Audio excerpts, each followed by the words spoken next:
आइए आप लोग यहाँ हमारे बात कर रहे हैं, आपको साफ रूप से दिखाई दे रहा होगा, ये हमारा बना आपके माही नदी का अपवा तंत्र है।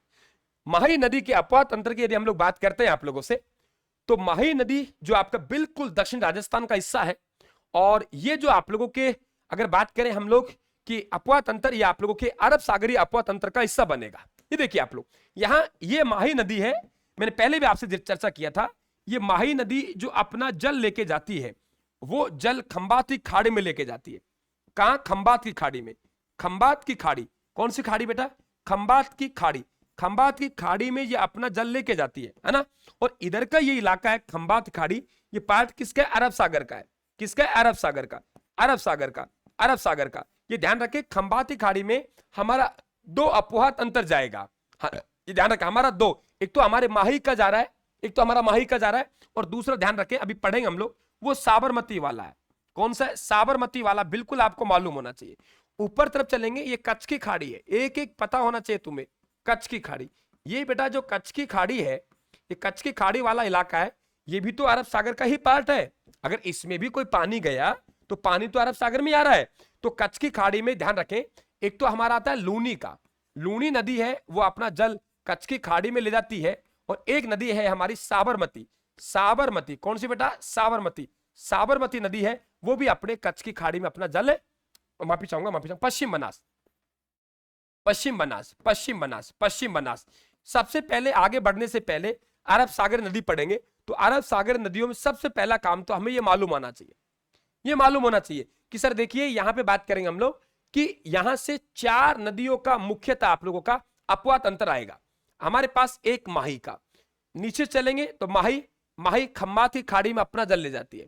इसके बाद देखेंगे साबरमती, साबरमती भी अपना जल खंबात की खाड़ी में ले जाती है। इसके बाद देखेंगे पश्चिम बनास, पश्चिम बनास और बनास दोनों अलग अलग है। अभी जो पढ़ के आए बेटा हम लोग, वो बनास नदी पढ़ के आए, ये हमारे पास कौन सी है? पश्चिम बनास। पश्चिम बनास कौन सी है? पश्चिम बनास। पश्चिम बनास का जो जल जा रहा है, पश्चिम बनास जल जा रहा है, वो कहां जा रहा है? ध्यान रखिए आप, कच्छ की खाड़ी में। और ऊपर से लूनी नदी, लूनी नदी का भी जल कहां जा रहा है? कच्छ की खाड़ी में। तो सबसे पहले तो आप लोगों को चारों क्रम पता होना चाहिए, है ना, चारों क्रम पता होना चाहिए। देखिए यहां से अगर हम लोग बात करते हैं नीचे से, यहां से ये हमारे पास में मेहद झील पड़ती है। क्या पड़ती है? मेहद झील। मेहद झील, मेहद झील, मेहद झील कहां पड़ती है? ये ध्यान रखें, एमपी में। मेहद झील एमपी से इस नदी का उद्गम होता है, किसका? माही का। माही का उद्गम होने के बाद ये राजस्थान के आप लोगों के यहां ये दिखाई दे रहा है आप लोग, ये इलाका खांडू बांसवाड़ा, खांडू बांसवाड़ा। बताइए खांडू बांसवाड़ा में राजस्थान के एक मुख्यमंत्री रहे, उनका जन्म हुआ है, बताइए कौन है वो? खांडू बांसवाड़ा में ये राजस्थान में प्रवेश करती है। माही नदी कहां प्रवेश करती है? खांडू बांसवाड़ा में ये प्रवेश कर जाती है। आप में से कौन बताएगा, बताओ, खांडू बांसवाड़ा में राजस्थान के कौन से मुख्यमंत्री उनका जन्म हुआ? बेटा तुमसे शतक के नजदीक को एक बार क्लास शेयर नहीं की जा रही तुमसे, क्यों भाई? तुम मन नहीं कर रहा तुम्हारा क्लास शेयर करने का? रे थोड़ा तो सोच ले वो करो रे छोरा, मान जाओ रे, एक बार क्लास को शेयर करिए सभी विद्यार्थी। शाबाश, शतक के नजदीक हो ना तो फिर वहां तुम रुको मत करो यार, कर दीजिए एक बार। और वैसे मैं आपसे बहुत कम कहता हूं, बिल्कुल करिए, शाबाश।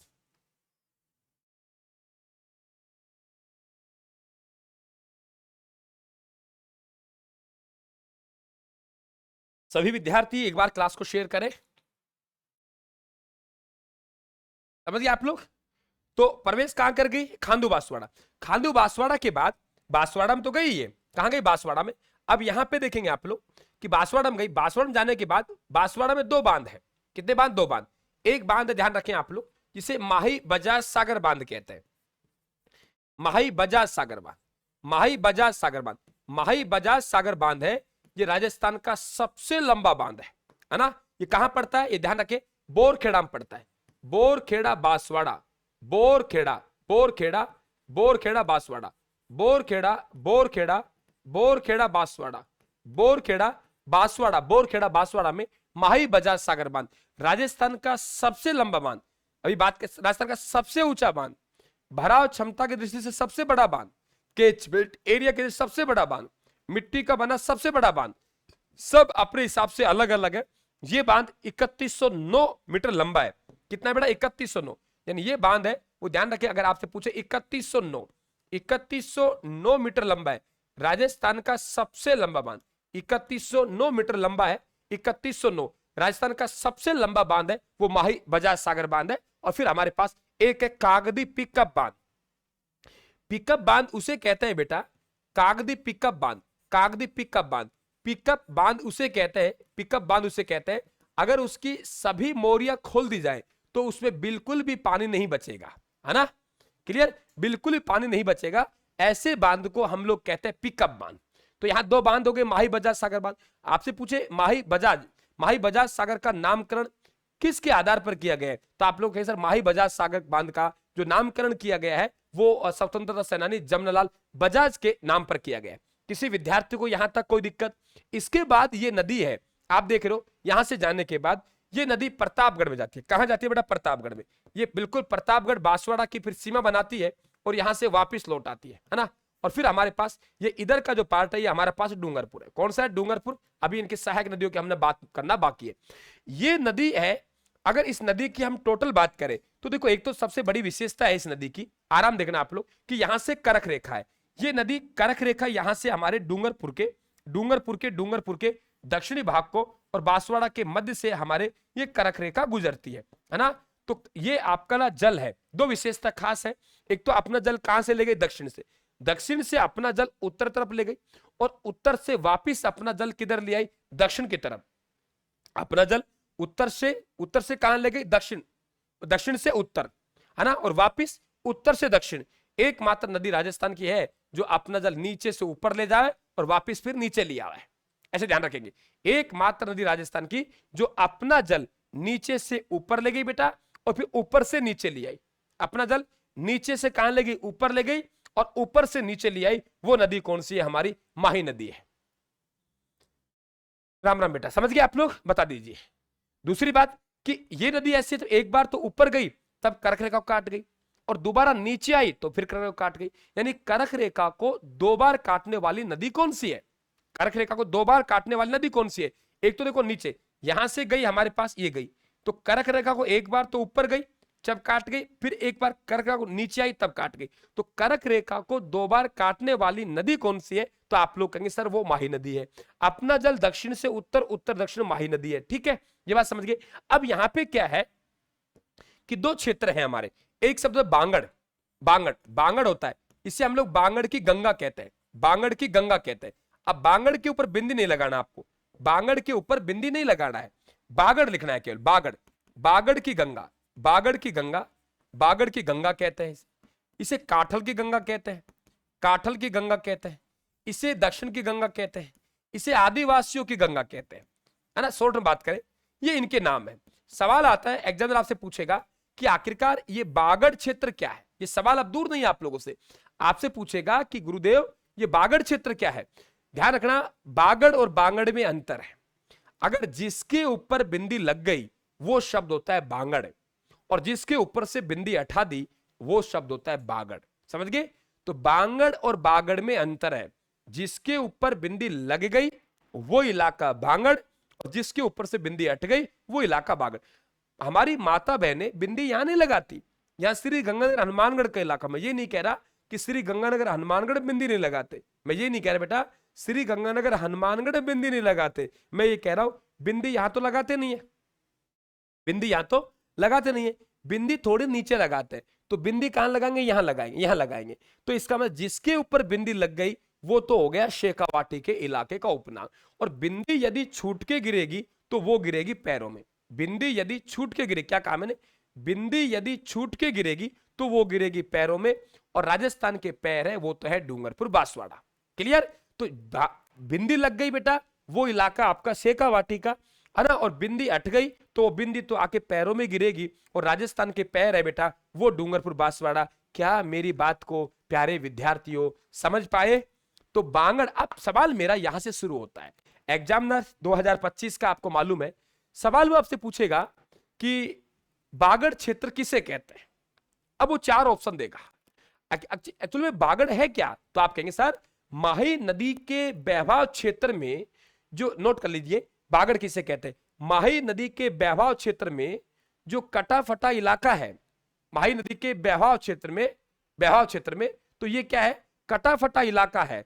और यहां की स्थानीय पहाड़ियों को मिला के हम क्या कहते हैं? बागड़। माही नदी के बहाव क्षेत्र में जो कटा फटा का इलाका है, माही नदी के बहाव क्षेत्र में, माही नदी के बहाव क्षेत्र में, माही नदी के बहाव क्षेत्र में जो कटा फटा इलाका है, माही नदी के बहाव क्षेत्र में जो कटा फटा इलाका है, और प्लस में वहां की जो स्थानीय पहाड़ियां हैं, उनको मिला के हमारे क्या कहलाएगा, बागड़ कहलाएगा। ठीक है। दूसरी बात, अगर हम इस नदी के कुल की बात करें कि साहब इस नदी की कुल लंबाई कितनी है, अगर खांडू बांसवाड़ा से, और हम इधर बात करें, तीसरा बांध आता है इसका, वो आता है आप लोगों के यहाँ पे कडाना बांध, तीसरा बांध है कडाना बांध, तीसरा बांध, माही नदी पे 3 बांध है, तो ये कडाना जो बांध है, कौन सा बांध बेटा, कडाना बांध। ये कडाना बांध कहां है, ध्यान रखें, ये कडाना बांध गुजरात में है। कहां है, गुजरात में। कडाना बांध कहां है, गुजरात में। अगर माही की लंबाई की बात करेंगे तो टोटल जो लंबाई है वो लंबाई है 576 किमी, 576 किमी कुल लंबाई है। इसमें से यदि हम राजस्थान में बात करेंगे, किसमें बात करें, राजस्थान में, तो राजस्थान में 171 किमी है। कितना है, 171 किमी, 171 किमी। तो 171 किमी राजस्थान में हो गई। हमारे पास में राजस्थान और गुजरात की एक संयुक्त परियोजना भी है, जिसे हम माही बजाज सागर परियोजना कहेंगे, यानी माही परियोजना। ये बेटा माही परियोजना है, ये 2 राज्यों की संयुक्त परियोजना है। माही परियोजना 2 राज्यों की संयुक्त परियोजना है। एक तो है हम लोग कहेंगे राजस्थान, राजस्थान और गुजरात, राजस्थान और गुजरात, राजस्थान और गुजरात, राजस्थान और गुजरात, राजस्थान और गुजरात की संयुक्त परियोजना है।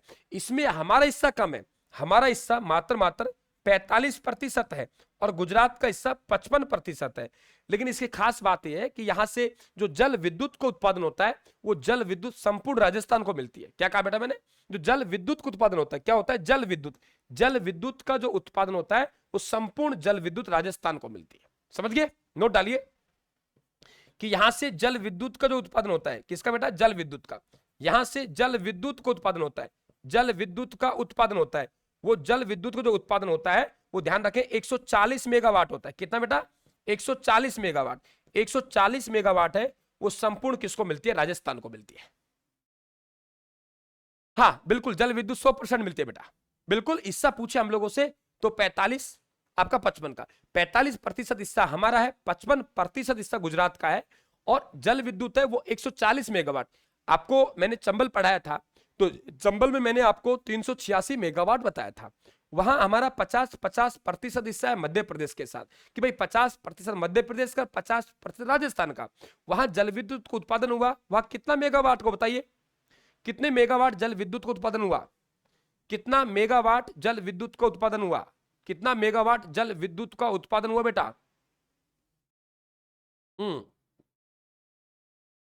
बताइए फटाफट, कितना मेगावाट जल विद्युत का उत्पादन हुआ बेटा।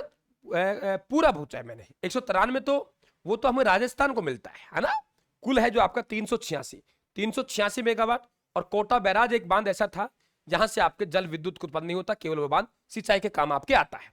ठीक है, अब बात करते हैं हम लोग माही की सहायक नदियों की बात करते हैं। किसकी बात करते हैं, माही की सहायक नदियां, माही की सहायक नदियां, माही की सहायक नदियों की बात करेंगे। इसे यहां पढ़ेंगे हम लोग, बड़ा वहां नहीं दिखेगा हमें। देखिए माही की, यदि हम सहायक नदियों की बात करेंगे, माही की सहायक नदियों की बात करेंगे, माही की सहायक नदियों की बात करेंगे हम लोग। ठीक है,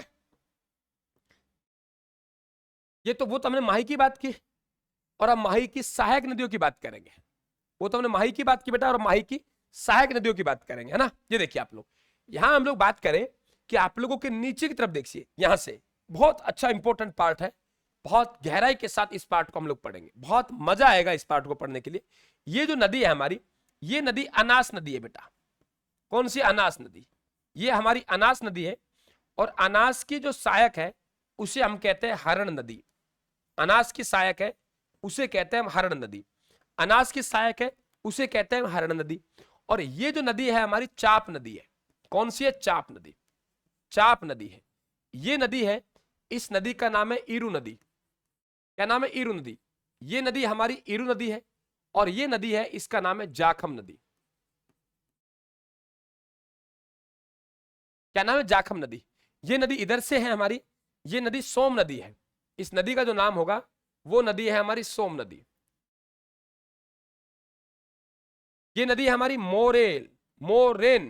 देखो मोरेल अलग है, मोरेल अलग है, मोरेन अलग है। जिस प्रकार से गंभीरी, हाँ बिल्कुल वो चंबल बना है। अगर हम लोग बात करें गंभीरी और गंभीर, ये दोनों नदियां अलग अलग है। गंभीर नदी अलग है बेटा और गंभीर नदी अलग है। गंभीरी और गंभीर नदी अलग है। ठीक उसी प्रकार ध्यान रखना मोरेन और मोरेल नदी अलग है। ये नदी है हमारी, वो मोरेन नदी है।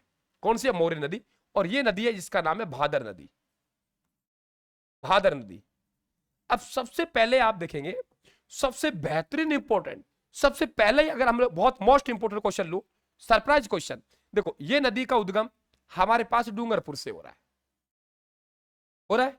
और इस नदी का उद्गम भी हमारा डूंगरपुर से हो रहा है, हो रहा है। ये नदी का विलय माही में हो रहा है और ये विलय का नदी भी माही में हो रहा है। लेकिन इंपॉर्टेंट ये है कि वो नदी जिसका उद्गम तो राजस्थान से हो रहा है। क्या बेटा? वो नदी जिसका उद्गम तो राजस्थान से हो रहा है, वो नदी जिसका उद्गम तो राजस्थान से हो रहा है, लेकिन मिलन कहां हो रहा है? गुजरात में। Very important question.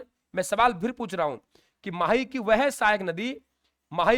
सहायक नदी जिसका उद्गम तो राजस्थान से हो रहा है, डूंगरपुर से हो रहा है, लेकिन वो अपना जल कहां ले जा रही है? गुजरात में माही में ले जाती है। बहुत अच्छा क्वेश्चन है कि वो नदी जिसका उद्गम तो कहां से हो रहा है? राजस्थान से हो रहा है। वह नदी जिसका उद्गम तो राजस्थान से हो रहा है, उद्गम तो राजस्थान से ले रहा है। ठीक है, हाँ क्लियर। उद्गम तो राजस्थान से हो रहा है, उद्गम राजस्थान से हो गया डूंगरपुर, लेकिन मिलन कहां हो रहा है? गुजरात में। सबसे अच्छा प्रश्न है, सरप्राइज क्वेश्चन। आने वाले एग्जामिनर इस सवाल को 100% पूछेगा। आज कह रहा हूं आप लोगों से, आज कह रहा हूं इस सवाल को 100% आपसे पूछेगा। आने वाले समय में आपसे 100% बेटा इस सवाल की बात करेगा एग्जामिनर।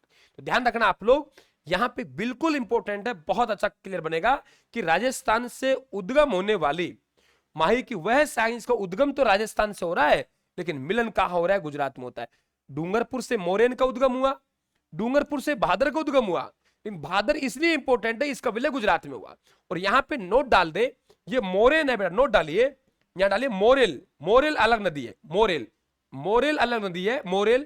मोरेल नदी का उद्गम जयपुर से होता है। मोरेल नदी, कंफ्यूज मत होना, मोरेल नदी का उद्गम जयपुर से होता है। मोरेल नदी का उद्गम जयपुर से होता है ना। और ध्यान रखें आप लोग, इसका विलय कहां होता है? बनास में होता है, सवाई माधोपुर में, बनास में होता है। तो ये एक कोने में इस बात को भी लिख लीजिए कि मोरेन और मोरेल नदी अलग अलग है। मोरेन नदी और मोरेल नदी अलग अलग है। मोरेन नदी अलग है बेटा और मोरेल नदी अलग है। तो मोरेन और मोरेल नदी दोनों अलग अलग हैं। यहां बात करेंगे आपसे मोरेन की, तो मोरेन नदी है डूंगरपुर से उद्गम हुआ और डूंगरपुर से उद्गम होने के बाद यह अपना जल माही में डूंगरपुर में ले गई। भादर नदी का उद्गम डूंगरपुर से हुआ, लेकिन अपना जल गुजरात में ले गई।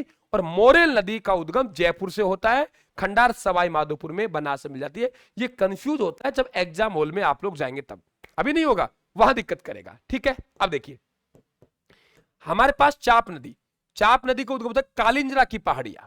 कौन सी पहाड़ियां? कालिंजरा की पहाड़ियां। कालिंजरा की पहाड़ियां बांसवाड़ा, कालिंजरा की पहाड़ियां बांसवाड़ा, कालिंजरा की पहाड़ियां बांसवाड़ा, कालिंजरा की पहाड़ियां, कालिंजरा की पहाड़ियां, कालिंजरा की पहाड़ियां बांसवाड़ा से हमारा चाप नदी का उद्गम होता है। और बांसवाड़ा में किससे मिल जाती है? माही में मिल जाती है। अब उधर आ जाइए, मतलब क्या यार, कौन कहता है पढ़ाई में कोई, मैं कह रहा हूं अगर ढंग से आपको कोई क्लास मिल जाए, ढंग से कोई आपको पाठ्य सामग्री मिल जाए। आज हमारे विद्यार्थी गर्व होता है कि जिन विद्यार्थियों के पास में नोट्स हैं, वो विद्यार्थी आज क्लास में नोट्स लेके बैठ रहे हैं। तो मैं समझता हूं कि विद्यार्थी ने जो पैसा लगाया स्पाइरल बाइंडिंग के साथ में नोट्स में, अब उस विद्यार्थी के पास अब नोट्स पहुंचे हैं ना घर इस तरीके से, तो आज मुझे मालूम है वो विद्यार्थी क्लास में लेके बैठा होगा निश्चित तौर से। तो आज उसका दिल नहीं दुख रहा होगा, वो कह रहे हो वो गुरुजी बारंबार आपको बहुत बहुत धन्यवाद कि आपने इस प्रकार के नोट्स हमें प्रोवाइड करा हर सब्जेक्ट के, कि स्पाइरल बाइंडिंग के साथ हैं। हम चाहें तो छेद करके मानचित्र डाल सकते हैं, हम चाहें तो हम लोग अपना नोट्स ऐड कर सकते हैं। बढ़िया स्पाइरल बाइंडिंग देता हूं, और तो आराम से वो खोल के बैठे होंगे। आज उन विद्यार्थी को कोई किसी प्रकार की समस्या नहीं है ना। तो बेटा ऐसे ही समय बचेगा, नहीं वरना तुम किताबों के पीछे पड़े रहो, किताबें तुम्हें कभी समझ में आएंगी। देखो ये मानचित्र देखिए, अब विद्यार्थी ने क्या कर रखा है, आप देख पा रहे होंगे, खोल के बैठा है। उसके पास ये है, जो बना रहा हूं मैं, बना के दे रखा है मैंने, अब उस पर प्रैक्टिस करनी है उसको। तो हमेशा मैं कह रहा हूं लिखने वाले, है ना, ठीक है, ध्यान रखें आप लोग। तो ये बिल्कुल आपके पास में होने चाहिए, दिख रहा है आपको। पहली शर्त आप लोगों को यही होना चाहिए। लेकिन आप तो क्या है, कलरों में खो रहे हो। कलर अच्छा कवर होना चाहिए बुक का, अंदर कलर लिखा होना चाहिए, बस उसमें खो रहे हो, खोते रहो तुम लोग सुंदरता, सुंदरता के पीछे पड़ गए आप लोग। तो ईरू नदी का उद्गम कहां से होता है? देखो, ईरू नदी का उद्गम होता है प्रतापगढ़ से। ईरू नदी का उद्गम कहां से होता है? प्रतापगढ़ से। ईरू नदी का उद्गम कहां से होता है? प्रतापगढ़ से। ईरू नदी का उद्गम प्रतापगढ़ से होता है। और ध्यान रखें, ये बांसवाड़ा में आके माही में मिल जाती है। माही में सबसे पहले मिलने वाली नदी वो कौन सी है? ईरू नदी। बहुत अच्छा क्वेश्चन बनेगा। माही नदी में सबसे पहले इधर से आके गिरने वाली नदी कौन सी है? ईरू। और सबसे अंत में कौन सी है? भादर। ये जरूर पूछता है आप लोगों से। सबसे पहले आपके ईरू बेटा, और सबसे अंत में भादर आप लोगों के, ये बिल्कुल मालूम होना चाहिए। आगे बात करते हैं। इसके बाद बात करें बेटा यहां से, मंगवा, जिनके पास नहीं है मंगवा सकते हैं आप लोग। जाखम नदी का उद्गम होता है, वो होता है बेटा छोटी सादड़ी प्रतापगढ़। छोटी सादड़ी प्रतापगढ़ में भंवर माता की पहाड़ियां है। कौन सी है? भंवर माता की पहाड़ियां। भंवर माता की पहाड़ियां। कौन सी पहाड़ियां? भंवर माता की पहाड़ियां। भंवर माता की पहाड़ियां। भंवर माता की पहाड़ियां। भंवर माता की पहाड़ियां। भंवर माता की पहाड़ियां। भंवर माता की पहाड़ियां। भंवर माता की पहाड़ियां। भंवर माता की पहाड़ियां। यहां से जाखम नदी का उद्गम हुआ प्रतापगढ़ से। प्रतापगढ़ से उद्गम होने के बाद ये नदी अपना जल यहां लाती है। ये जो जगह है बेटा, ये जगह शायद मेरे हिसाब से आशपुर होना चाहिए वर्तमान में। आपको विद्यार्थी वहां का तो मुझे एक बार मैसेज कीजिए। ये जगह आप लोगों के गलियाकोट में है आप लोगों के, तो शायद अब आपकी आशपुर तहसील होनी चाहिए, जहां तक मुझे लग रहा है। आशापुरा कोई ऐसा तहसील है यहाँ पे। ये हमारा स्थान नवा टापुरा है। कौन सा है? नवा टापुरा। नवा टापुरा, ये ध्यान रखें आप लोग। यहाँ वेणेश्वर धाम है। कौन धाम? वेणेश्वर धाम। ये हमारा क्या बनेगा? त्रिवेणी संगम बनेगा। क्या बनेगा? त्रिवेणी संगम। इधर से हमारी जाखम आएगी और इधर से हमारी कौन सा आ रही है? सोम आ रही है। जाखम नदी के किनारे प्रतापगढ़ में एक बांध है जिसे कहेंगे जाखम बांध। ठीक है, हाँ, क्या बात है, क्या बात है। जाखम बांध कहां है? प्रतापगढ़ में। तो जाखम बांध प्रतापगढ़ में है। राजस्थान का सबसे लंबा बांध मैंने बता दिया आपको। राजस्थान का सबसे लंबा बांध वो माही बजाज सागर बांध था, 3109 मीटर। भराव क्षमता की दृष्टि से सबसे बड़ा बांध वो राणा प्रताप सागर बांध। ठीक है, यहां बात करते हैं हम लोग। इधर देखिए, जाखम नदी के किनारे प्रतापगढ़ में एक बांध है, जाखम बांध। प्रतापगढ़ में एक बांध है, जाखम बांध। जाखम बांध कहां है? प्रतापगढ़ में। राजस्थान का सबसे ऊंचा बांध, 3100 मीटर उसकी ऊंचा है। और ध्यान रखें, सबसे ऊंचा बांध, सबसे ऊंचा बांध, सबसे ऊंचा बांध, सबसे ऊंचा बांध। तो राजस्थान का सबसे, अब मैं 3-4 सवाल पूछूंगा आपसे, बताइए कि राजस्थान का सबसे लंबा बांध कौन सा है? राजस्थान का सबसे लंबा बांध कौन सा है? बताइए। राजस्थान का सबसे लंबा बांध, राजस्थान का सबसे लंबा बांध, राजस्थान का सबसे लंबा बांध, राजस्थान का सबसे लंबा बांध, राजस्थान का सबसे लंबा बांध कौन सा बेटा? राजस्थान का सबसे लंबा बांध, राजस्थान का सबसे लंबा बांध कौन सा है? कितनी लंबाई उसकी बताइए, कितनी लंबाई उसकी? राजस्थान सबसे लंबा बांध 3109 है ना। और राजस्थान सबसे ऊंचा बांध जाखम बांध। भराव क्षमता की दृष्टि से सबसे बड़ा बांध, भराव क्षमता की, भराव क्षमता की दृष्टि से, भराव क्षमता की दृष्टि से राजस्थान का सबसे बड़ा बांध। तो भराव क्षमता की दृष्टि से सबसे बड़ा बांध राणा प्रताप सागर, 113 वर्ग किमी। केचमेंट एरिया, फैलाव की दृष्टि से, है ना, तो फैलाव कोटा बैराज बांध का केचमेंट की दृष्टि से कि दूर तक उसका फैलाव है, तो केचमेंट एरिया में सबसे बड़ा बांध है, वो बांध हमारा कौन सा होगा बेटा? केचमेंट एरिया में फैलाव सबसे बड़ा बांध कोटा बैराज बांध है ना। और पश्चिमी राजस्थान सबसे बड़ा बांध है वो आप लोगों के जवाई बांध पाली है। ठीक है, दूसरी बात, इधर से हमारे पास सोम नदी। देखो, सोम नदी है, ये आप लोगों के उदयपुर में ऋषभदेव के जंगल है। उदयपुर में ऋषभदेव है, तहसील होनी चाहिए वहां की, उदयपुर ऋषभदेव। यहां पे बावलवाड़ा के जंगल है, बावलवाड़ा, बावलवाड़ा के जंगल है, बावलवाड़ा के जंगल है। और ध्यान रखें, यहां पे बीछा मेड़ा की पहाड़ियां हैं, बीछा मेड़ा की पहाड़ियां, बीछा मेड़ा की पहाड़ियां, बीछा मेड़ा की पहाड़ियां। यहां से सोम नदी का उद्गम होता है। सोम नदी पहले 2 जिलों में थी, लेकिन जब उदयपुर से सलूम्बर अलग हो गया तो ये सलूम्बर में भी जाती है। तो माही नदी के बहवाव क्षेत्र में अब जो जिले आते हैं बेटा, वो जिले आते हैं 3। माही नदी के बहवाव क्षेत्र में जिले कितने आते हैं? 3। माही नदी के बहवाव क्षेत्र में जिले आते हैं 3। नंबर 1 बात करेंगे, एक जिला हमारा यहां आएगा, दूसरा जिला हमारा यहां आ गया और तीसरा जिला हमारा यहां आ गया। तो जिले कितने हो गए? 3। सोम नदी का उद्गम उदयपुर से होगा। उदयपुर से आने के बाद ये ध्यान रखना, ये कहां जाएगी? सलूम्बर में। ये इंपॉर्टेंट है। पहले जिले 2 ही आते थे बेटा, पहले जिले 2 ही आते थे, पहले जिले 2 ही आते थे, पहले जिले 2 ही आते थे। अब जिले कितने आ गए बेटा? आपके सामने 3। क्या आप लोग कहेंगे यहां से उद्गम हो रहा है, इसके बाद सलूम्बर, सलूम्बर और डूंगरपुर, और डूंगरपुर में वैनेश्वर धाम में जाके मिली जाती है। अब यहां पे 2 बहुत अच्छे क्वेश्चन बनते हैं, उसे क्वेश्चन 3 है। नंबर 1, एक तो है सोम कमला अंबा परियोजना, और एक है सोम कागदर परियोजना, और एक है देव सोमनाथ का मंदिर। 3 है बेटा, सोम कमला अंबा परियोजना, सोम कागदर परियोजना और सोम देवनाथ का मंदिर, देव सोमनाथ का मंदिर, देव सोमनाथ का मंदिर, देव सोमनाथ का मंदिर, देव सोमनाथ का मंदिर, देव सोमनाथ का मंदिर, देव सोमनाथ का मंदिर, है ना। तो हम लोग बात करें सबसे पहले यहां पे आपके उदयपुर में, मैं यहां लिख दूं साइड में, देखिए यहां लिख दूं, ध्यान रखना आप लोग कि सोम नदी में 2-3 बातें आप नोट कर लें। सोम नदी में 3 बातें बहुत इंपॉर्टेंट है, बहुत इंपॉर्टेंट है तीनों के तीनों। नंबर एक की बात करेंगे आप लोग। नंबर 1, तो नंबर 1 कहेंगे सर यहां पे कि आप लोगों के सोम कागदर परियोजना, सोम कागदर परियोजना, ये सोम कागदर परियोजना ध्यान रखें उदयपुर में, ठीक है। दूसरी बात करेंगे हम लोग, दूसरी बात कर रहे हैं हम लोग सोम कागदर, सोम कमला अंबा, सोम कमला अंबा परियोजना, सोम कमला अंबा परियोजना ध्यान रखें ये कहां है? डूंगरपुर में। सोम कमला अंबा परियोजना कहां है? डूंगरपुर में। और तीसरा पॉइंट बनता है देव सोमनाथ का मंदिर, वो भी कहां है? डूंगरपुर में। तो देव सोमनाथ का मंदिर डूंगरपुर में, सोम कमला अंबा, सोम कमला अंबा डूंगरपुर में, और सोम कागदर परियोजना ये ध्यान रखिए आप लोग उदयपुर में। क्या मेरी बात को समझ गए? अब आपके सामने एकदम स्थिति क्लियर है सभी नदियों की। यह है माही नदी का अफवाह तंत्र, माही नदी का अफवाह तंत्र।